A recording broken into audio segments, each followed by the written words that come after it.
네. 사람들은 제각기 자기의 마음이 가는 곳에 눈길도 함께 갑니다. 각 사람의 관심거리가 다 다르고 취미생활도 다 다르죠. 하나님의 관심은 과연 어디에 있을까요? 오래전에 들었던 김동호 목사님의 설교가 기억이 납니다. 그 김동호 목사님은 신방을 이제 할 때에 많은 성도들이 신방을 받으면서 식사를 대접을 한다고 합니다. 이 말을 듣는다고 해서 여러분들도 제가 신방한다고 해서 다 식사 준비하시면 안 됩니다. 그냥 차도 안 주셔도 됩니다. 물만 한 컵 주셔도 됩니다. 그래서 식사를 대접하기 위해서 목사님이 무엇을 좋아하시는가 싶어서 사모님께 다 물어봤답니다. 그 사모님이 가르쳐 줬겠습니까? 안 가르쳐 줬겠습니까? 모르겠습니까? 가르쳐 줬을 것 같습니까? 안 가르쳐 줬습니다. 왜 그럴까요? 맞습니다. 앞으로 전부 다 똑같은 반찬만 이렇게 내놓을 것 같아서 안 가르쳐 주셨답니다. 그래서 첫 집에서 신방을 할 때는 이제 그런 아무 정보도 없이 그냥 반찬을 해 놓아서 목사님이 식사를 잘 하고 나오셨다고 합니다. 그 다음에 그 집에 첫 집에 전화가 불티나게 걸려왔답니다. 그러면서 하는 말이 목사님의 젓가락이 어디에 많이 가시더냐 하고 묻는 겁니다. 그래서 제가 보니까 어느 반찬에 가는 것 같습니다. 많이 가는 것 같습니다. 했던 것 같습니다. 그래서 모든 성도들이 그 반찬을 아주 집중적으로 많이 해 주셨답니다. 김동호 목사님이 이 말씀을 하시면서 깨달은 것이 있었답니다. 하나님의 젓가락은 어디에 많이 가실까 하는 생각을 가졌답니다. 그래서 하나님을 위한 뷔페라는 그런 시리즈로 아주 여러 설교를 했다는 그런 이야기를 들었습니다. 우리도 살아가다 보면 하나님의 관심이 어디에 있고 하나님의 마음이 가는 곳, 이런 것들이 어디에 있는 것인지 그것을 깊이 생각할 필요가 있습니다. 우리도 역시 우리 주사랑교회도 역시 하나님이 기뻐하시는 곳, 하나님이 관심 있는 곳에 우리의 관심도 가져야 하고, 또 사람이 좋아하고 사람이 기뻐하는 그곳에 우리의 관심을 가지기보다는 하나님이 좋아하시는 것, 사람이 싫어한다고 하더라도 하나님이 좋아하신다고 생각하면 그 일에 우리가 힘을 써야 한다는 것이죠. 오늘 우리가 봉독한 말씀 16절에 보면 솔로몬이 지은 이 성전에 하나님의 눈길과 마음이 항상 그곳에 있을 것이라고 말씀을 하고 있습니다. 지난 시간에는 우리 솔로몬이 하나님께 1000번의 번제를 드렸을 때에 하나님이 그의 꿈에 나타나셨죠. 그래서 너의 소원이 무엇이냐, 네가 가장 원하는 것이 무엇이냐고 물어보셨습니다. 그럴 때에 솔로몬은 나는 너무 부족하고 지혜가 없어서 이 많은 백성들을 어떻게 다 다스려야 할지 알 수가 없습니다. 저에게 지혜를 주시옵소서 하고 기도했습니다. 하나님은 그 기도가 너무 좋아서 그래, 내가 너에게 지혜뿐만 아니라 부귀와 영화까지도 다 주겠다 하고 말씀하셨습니다. 솔로몬의 이 기도에서 우리는 무엇을 발견했습니까? 또 하나님은 헌신된 마음과 사명감을 가진 사람, 그런 사람을 기뻐하신다고 했습니다.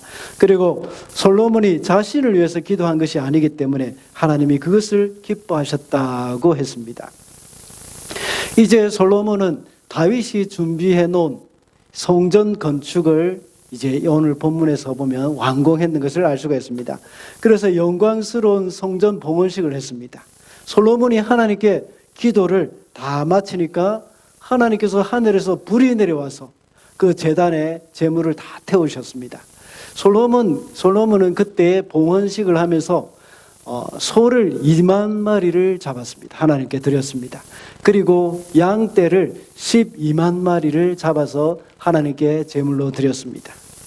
이렇게 해서 첫 번째 일주일은 이제 제단을 봉헌을 하는 일에 다 이렇게 바쳤고, 그 다음 두 번째 일주일은 그 다음에 이 절기를 다 지키는 데 시간을 보내었습니다. 솔로몬과 온 이스라엘 백성들은 하나님의 은혜로 인하여서 진심으로 기뻐하며 돌아갔습니다.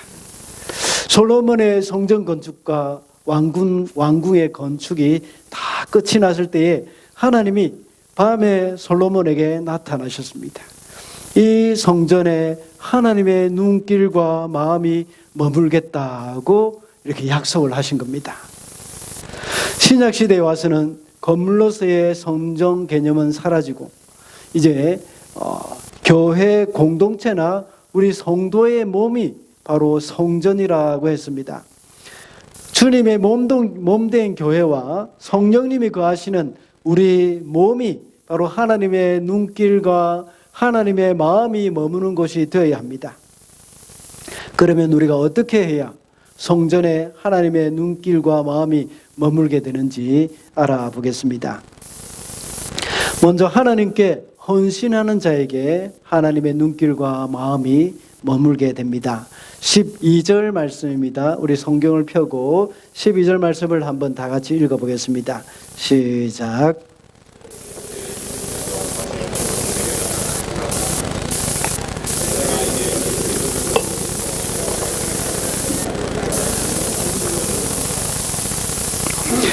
지난 시간에 솔로몬이 하나님 나라의 일꾼으로서 하나님께 헌신했다는 것을 말씀을 드렸습니다.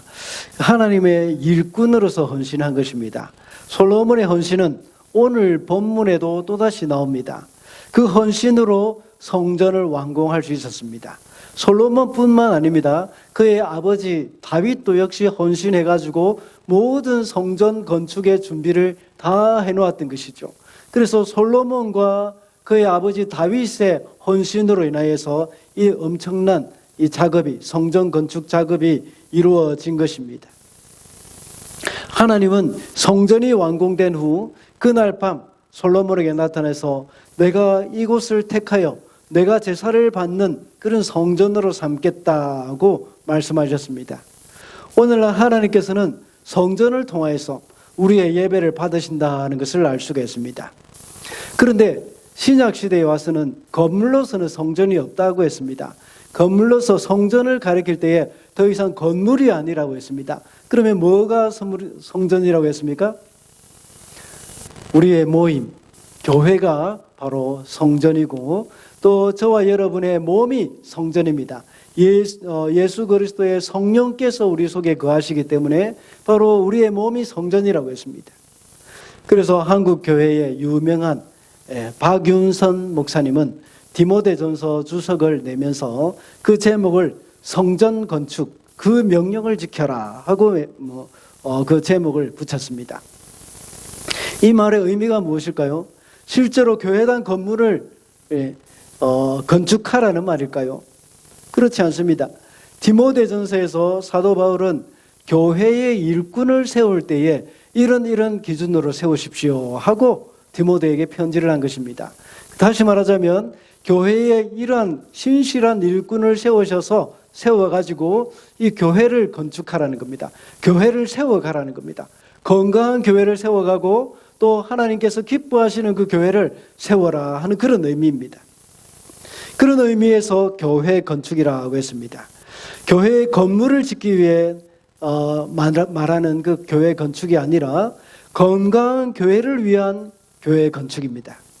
그리고 믿지 않는 사람들을 전도해서 주께로 인도하는 의미에서의 그런 교회 건축을 말하는 것입니다.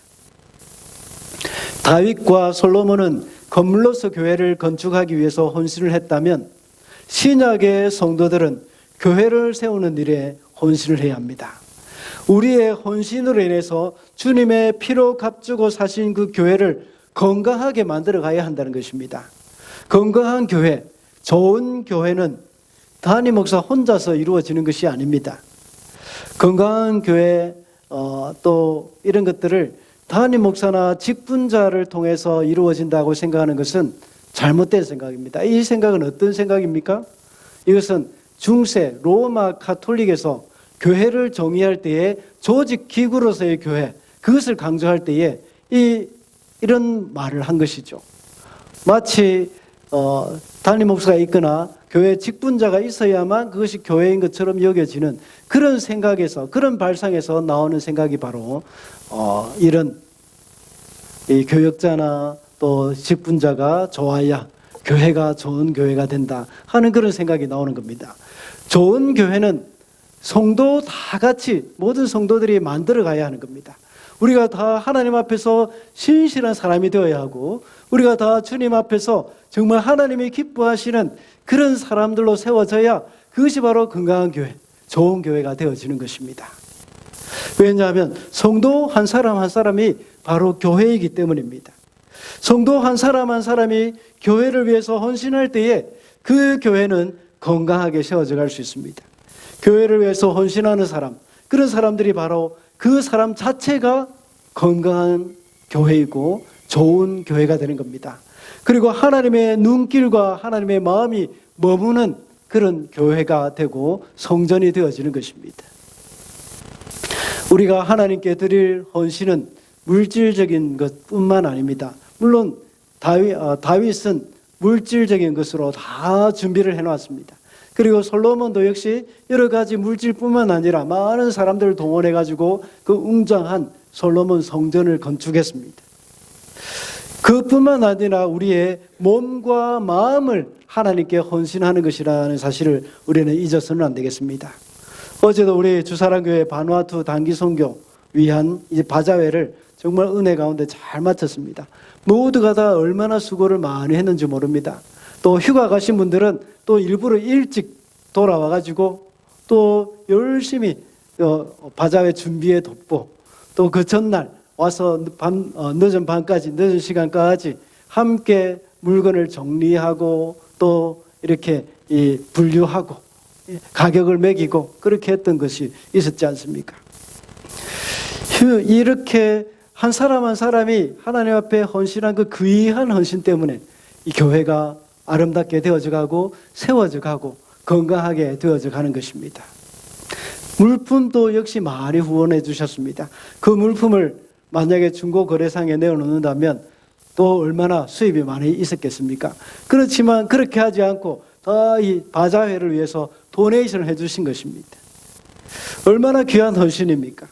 하나님은 이런 헌신이 있는 곳에 하나님의 눈길이 있고 하나님의 마음을 두시는 것입니다. 그뿐만 아니라 우리의 몸이 성전이라고 생각할 때에 우리가 영적으로 항상 하나님께 드리는 거룩한 삶으로 가꾸어 가야 합니다. 이것이 바로 우리가 하나님께 드리는 산제사입니다. 우리가 이 삶 가운데서 하나님께 드리는 산제사로서 하나님 앞에 헌신할 때에 하나님은 그것을 기뻐 받으시고 그곳에 그러한 마음 가운데서 그런 마음을 보시고 하나님의 눈길이 머물고 하나님의 마음이 머물게 될 것입니다. 둘째로 진심으로 하나님을 찾는 자에게 하나님의 눈길과 마음이 머물게 됩니다. 14절 말씀을 우리 다 같이 읽어볼까요? 시작. 내 이름으로 일컫는 나의 백성이 스스로 겸손해져서 기도하며 나를 찾고 악한 길에서 떠나면 내가 하늘에서 듣고 그 죄를 용서하여 주며 그 땅을 다시 한번 아멘. 다시 번영시켜 주겠다. 하나님은 천재지변이나 자연재앙이 일어날 때에 하나님의 백성이 겸손히 회개하면서 하나님을 찾으면 그 땅을 고치겠다고 하셨습니다.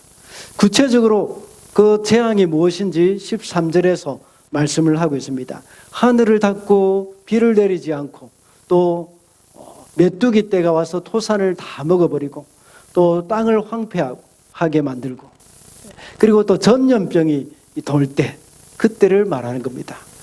이런 일이 있을 때 어떻게 하라고 했습니까? 방금 읽은 14절 말씀에서는 기도하면서 나를 찾으라고 했습니다. 우리 삶 가운데 여러 가지 어려움이나 고난이 있다면 그것은 바로 우리로 하여금 하나님을 찾으라는 사인입니다. 그래서 하나님을 진심으로 찾고 찾을 때에 하나님은 우리를 만나 주실 것입니다. 그리고 그 땅을 고쳐주겠다고 약속하셨습니다. 이 말씀의 배경이 뭡니까?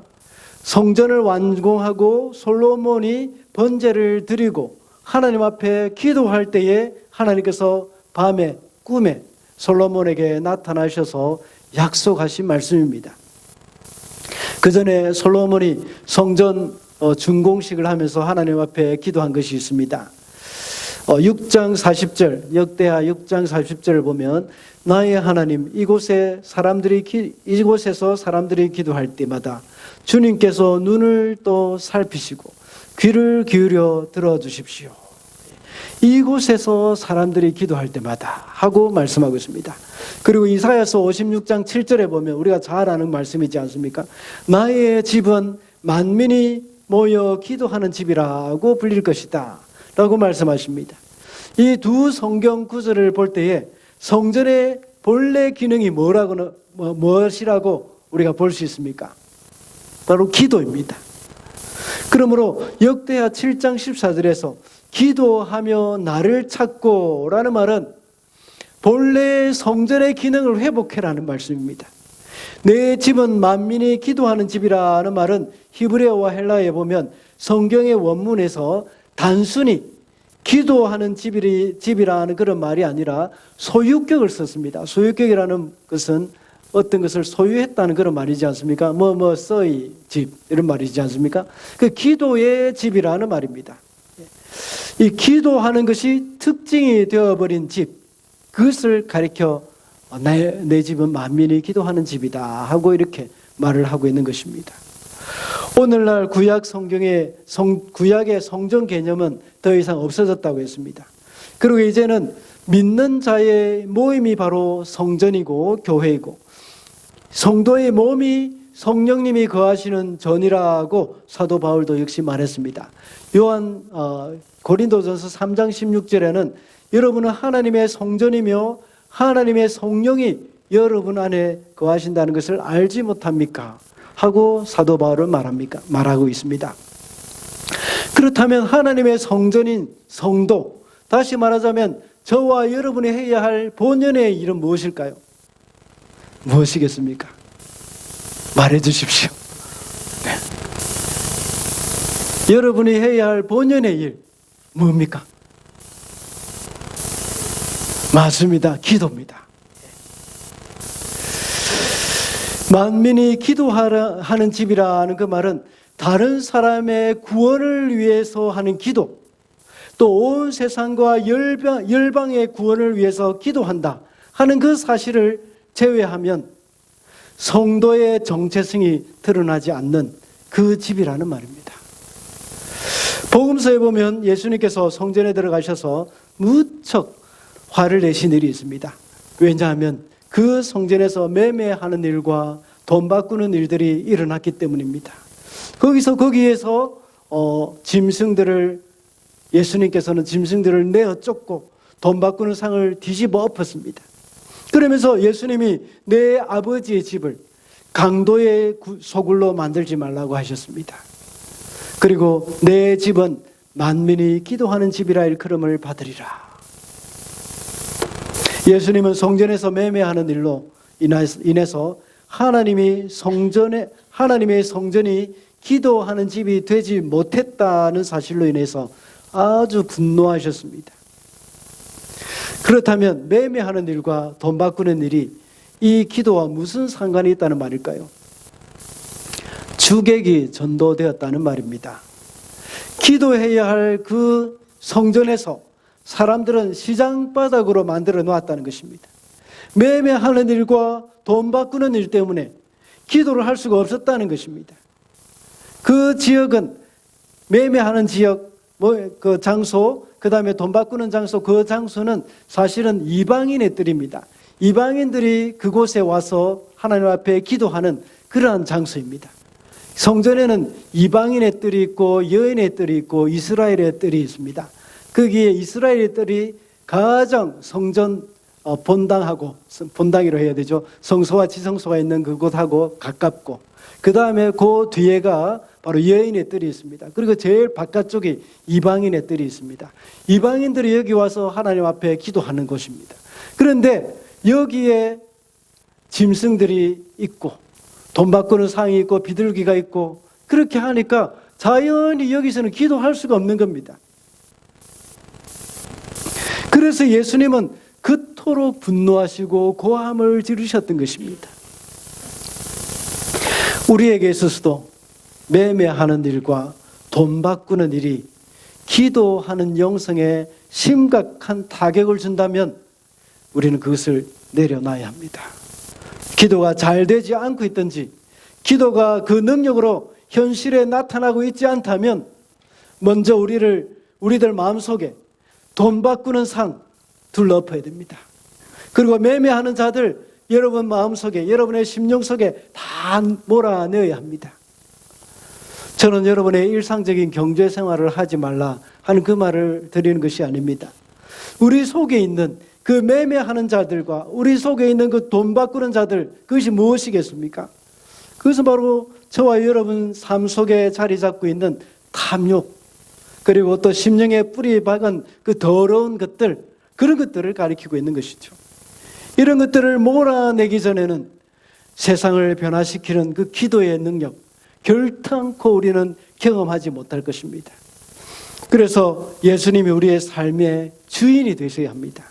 매매하는 일, 돈 바꾸는 일들이 우리의 마음에 가득해서 그것들이 우리의 마음의 중심에 자리 잡지 못하도록 해야 합니다. 바로 나를 위해서 십자가에 못 박혀 몸 찢어주시고 피 흘려주신 그 예수 그리스도, 그분이 여러분의 마음 중심에 자리 잡고 계시도록 해야 합니다. 그렇게 할 때 우리는 기도로 거룩한 삶을 회복할 수 있습니다. 잘못되어져가는 기독교, 잘못되어져가는 하나님의 성전인 우리의 몸을 어떻게 가꿔야 거룩하게 유지할 수 있습니까? 오늘날 교회는 조직 구성과 완벽한 행정력을 갖고는 있지만 기도가 없다면 생명력이 떨어지는 것입니다. 겉으로 보기에 너무나도 신앙심이 좋고 예의 바르고 매너가 있지만 핍절해 있는 그 영적인 상태에 빠져 있다는 것이죠. 기도는 기도의 결핍입니다. 여러분이 기도하는 모습을 잃어버렸다면 여러분의 특징이 단지 기도하는 사람, 기도의 사람이 되고 있지 않다면 예루살렘 성전에서 고함치시고 분노하시는 그 예수님을 만나야 됩니다. 회개하라, 내 속에 있는 온갖 탐욕을 몰아내라 하는 그 예수님의 그 진노의 음성을 우리는 들어야 합니다. 그래서 우리는 기도하며 주님을 찾는 사람들이 되어야겠습니다. 하나님은 우리가 하나님을 찾을 때 만나주시겠다고 약속하셨습니다. 우리가 하나님을 간절히 부르고 찾을 때에 하나님은 우리의 마음을 성전으로 삼고 동거해 주실 것입니다. 지난 부활절까지 우리는 3주 동안 열심히 기도하는 시간을 가졌습니다. 많은 분들이 참여해 주시고 또 기도에 동참해 주셔서 정말 저도 참 감사했습니다. 그 피곤한 몸을 이끌고 또 젊은 부부들은 아이들까지 데려와서 참 함께 기도하는 것을 보면서 참 저도 은혜를 많이 받았습니다. 이제 이것을 계기로 해서 우리는 기도의 힘을 더 낼 수 있기를 바랍니다. 이것이 습관이 되었으면 좋겠습니다. 왜냐하면 이렇게 기도하는 것이 바로 우리의 본분이기 때문이고 우리의 정체성이기 때문입니다. 성전된 우리의 본래 기능을 회복하는 것이 됩니다. 지금까지 우리 마음속에는 돈 바꾸는 일과 장사하는 일로 인해서 성전으로서 본래 기능을 많이 잃어버렸습니다. 그래서 이제는 성전된 우리의 본래 기능을 다시 회복해야 할 때입니다. 우리 옆에 계시는 분들께 한번 인사하십시다. 당신은 성전이십니다 하고 이야기하십시다. 네. 한 번 더 이야기하십시다. 성전의 기능을 회복하십시다. 네. 마지막으로 구별된 삶을 사는 자에게 하나님의 눈길과 하나님의 마음이 머무십니다. 우리 17절 말씀을 우리 다 같이 한번 읽어주시겠습니다. 시작.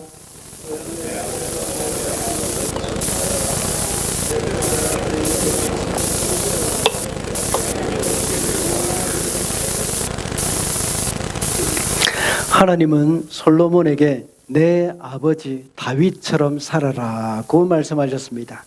다윗의 삶이 어떠했다고 말씀하고 있습니까?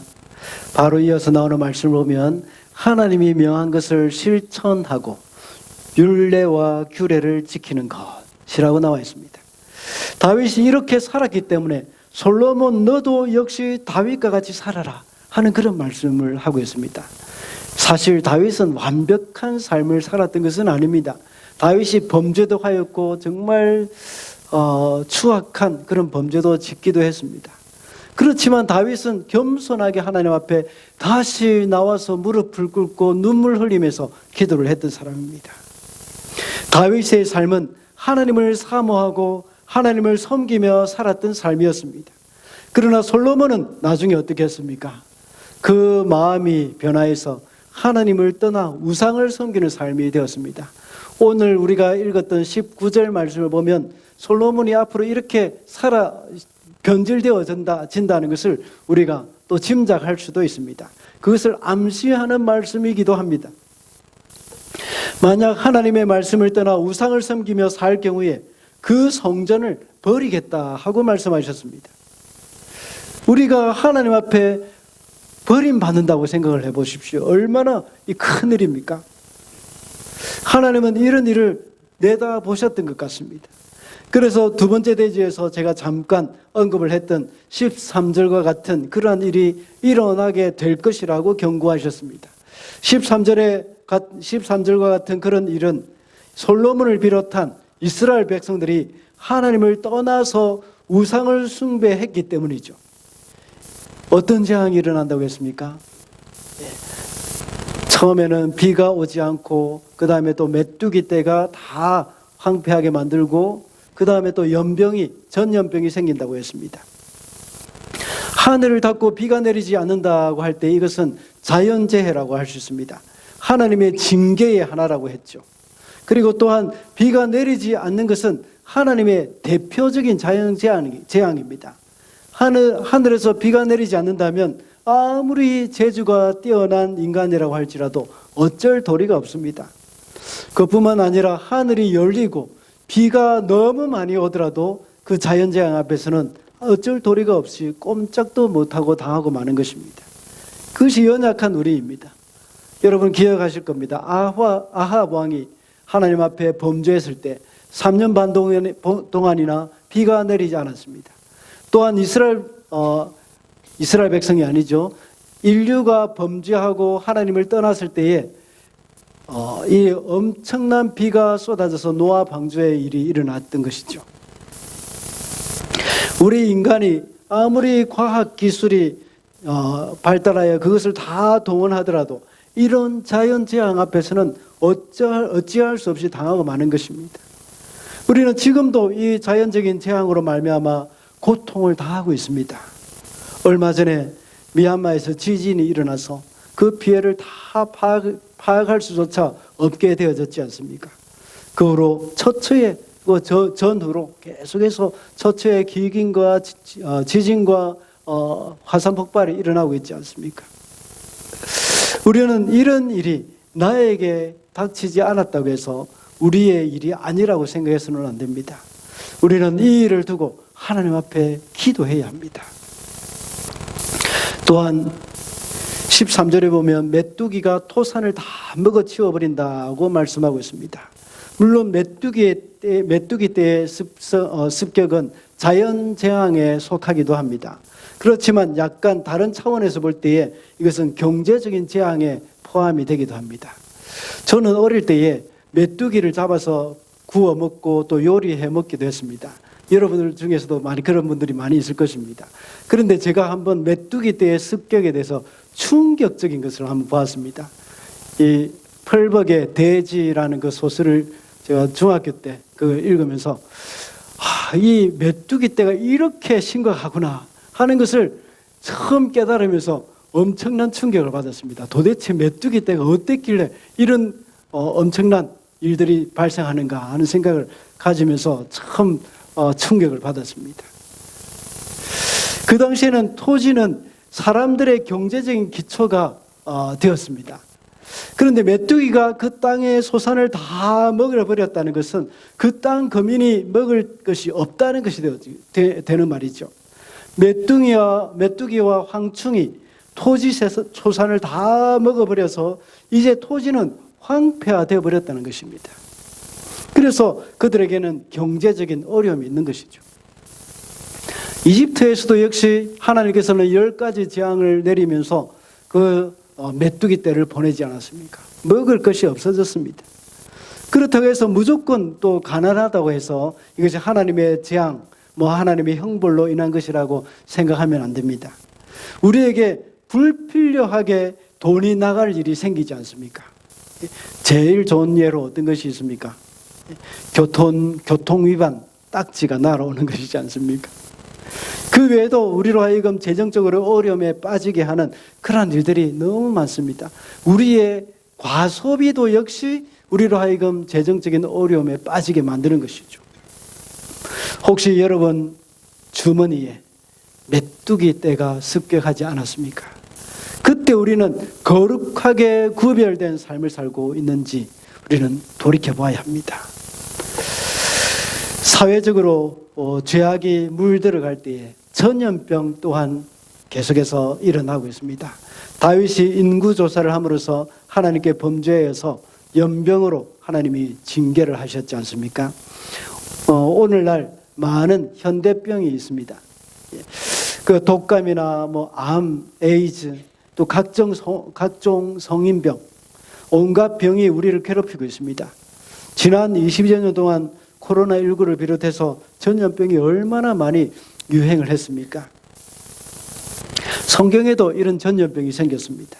민수기 25장에 보면 이스라엘 백성들이 모압 여인들과 간음을 행하였을 때 하나님께서는 그들에게 이 전염병을 보내셔서 그 24,000명이라는 엄청난 숫자가 죽었습니다.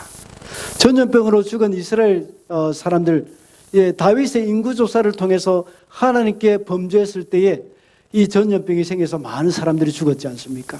이런 것들을 볼 때에 하나님의 백성이나 지도자가 범죄할 때에 전염병의 재앙이 내린다는 것을 우리가 알 수 있습니다. 성경은 그때 당시에 전염병의 원인이 이렇다고 해서 그 모든 것을 또 그렇게 단정 지을 수는 없습니다. 지금 이 상황에 대해서 그런 합리적인 추측을 우리는 할 수는 있습니다. 그 어느 누구의 범죄라고 단정 지을 수는 없지만 어느 정도 우리는 그것을 가지고 하나님 앞에 나아가야 하는 그런 반응을 해야 합니다. 이렇게 전염병이 있을 때에 누구의 잘못이다, 누구 때문이다 하는 그런 말을 하기보다는 우리의 정당한 반응이 있어야 한다는 것이죠. 오늘 본문에서는 어떻게 반응을 해야 한다고 했습니까? 주님 앞에 나와서 내가 범죄하였고 또 누가 범죄했는지는 알 수 없지만 하나님 앞에 내가 엎드려야 한다는 것입니다. 그렇게 할 때에 하나님 앞에 내가 엎드려서 주님께 빌 때에 하나님께서는 이 땅을 회복시켜 주실 것이고 교회를 주님께서 보실 것이라 했습니다. 이것은 겸손의 기도이면서 하나님을 찾고 하나님의 백성이 악한 길에서 떠나는 것, 그것을 하나님이 원하신다는 것입니다. 이런 여러 가지 어려움이 있고 전염병이 생길 때에 누구의 잘못이라고 생각하고 손가락질을 하기보다는 주님 앞에 겸손하게 나아가고 주님 앞에 나가서 우리가 거룩하게 살아가고 구별된 삶을 살고 하나님 앞에 우리의 악한 길에서 떠나는 것, 그 길을 하나님께서는 원하신다는 것이죠. 우리가 거룩하게 구별된 삶을 살지 못했다는 것을 깨닫고 주님 앞에 용서를 구하는 것입니다. 우리에게는 전염병보다 훨씬 더 심각한 것이 있습니다. 바로 우리의 영적인 질병입니다. 영적으로 무디어져서 죄를 깨닫지도 못하고 회개하지도 못하는 병입니다. 썩어 문드러져서 우리가 도대체 어떻게 살고 있는지조차도 인식하지 못하는 병입니다. 우리의 영적인 상태를 심각하게 보지 못하는 것이죠. 여러분들 생각해 보십시다. 교회 다니지 않는 사람들, 불신자들이 생각하기에 주일 성수 못하는 것, 이게 그들에게 그 죄라고 생각하지 않는 것이죠. 또한 여러 가지 다른 사람을 미워하고 또 마음속으로 음욕을 품는 것, 이것도 역시 안 믿는 사람들은 죄라고 생각하지 않습니다. 심지어는 간음을 해도 그것이 죄라고 생각하지 않는 것이죠. 그래서 한국 법에서도 역시 20년이 넘었죠. 그때 이 간통죄가 폐지되었지 않습니까?